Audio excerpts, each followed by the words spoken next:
O plenário do Supremo Tribunal Federal concluiu nesta quinta-feira o julgamento sobre o compartilhamento de dados bancários e fiscais com o Ministério Público e com a Polícia. Por maioria, ficou definido que a Receita Federal e a Unidade de Inteligência Financeira, o antigo COAF, podem repassar as informações sem a necessidade de aval da Justiça.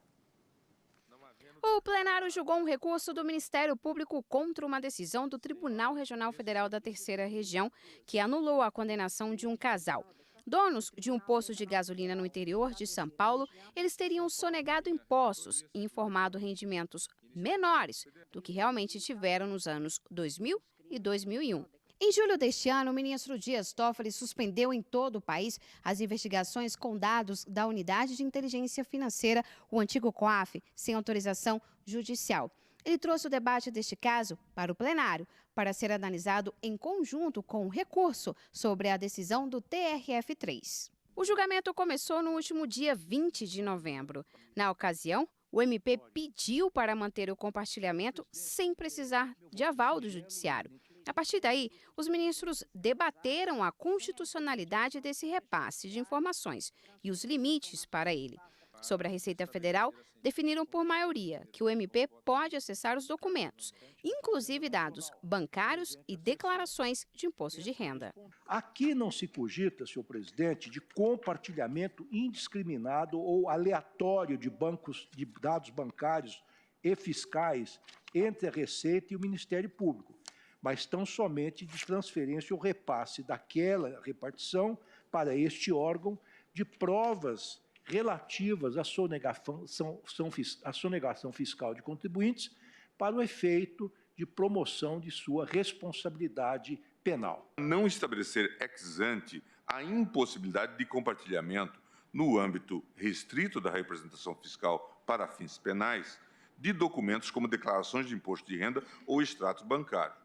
Ressalvo, no entanto, que tais documentos só poderão ser objeto de compartilhamento na medida em que forem estritamente necessários para compor indícios de materialidade nas infrações apuradas. Já sobre os relatórios produzidos pelo antigo COAF, alguns ministros apontaram que o recurso não trazia essa discussão e demonstraram preocupação em expandir o tema. 4 ministros votaram por não incluir o COAF na tese de repercussão geral, que vai ser adotada em todo o país. Mostra-se, a meu ver, uma expansão inadequada juridicamente. Ademais, anoto que no ordenamento jurídico brasileiro somente se julga em sede extraordinária matéria que tenha sido objeto de pré-questionamento na instância competente e suscitada na fase processual própria. Não houve, no caso, cuidado judicial nas instâncias anteriores da questão relativa às balizas objetivas que os órgãos administrativo de fiscalização e controle, como o Fisco, o COAF e o Bacen, tivessem sido antes examinadas. Já sobre a condenação do casal paulista, ela será restabelecida por decisão da maioria dos ministros. Divergiram desse entendimento os ministros Marco Aurélio e Celso de Mello. Há de se combater a corrupção, sim, há de se combater a corrupção em todas as modalidades existentes. Mas tendo presente que em direito o meio justifica o fim, não o fim ao meio, sob pena de construirmos na praça dos 3 poderes um paredão.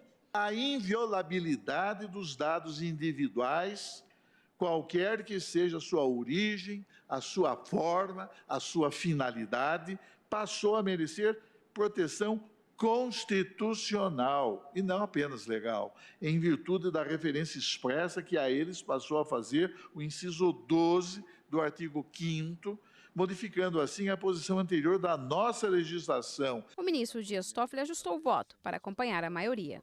Nesse sentido, eu retifico, então, o meu voto para também votar no sentido de cassar o acórdão proferido para restabelecer a primeira instância.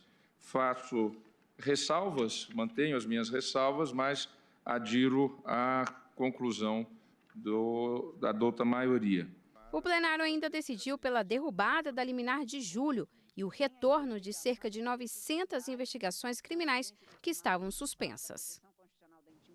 E na próxima semana, os ministros vão decidir a tese, vão definir a tese, ou seja, o alcance da decisão desse julgamento.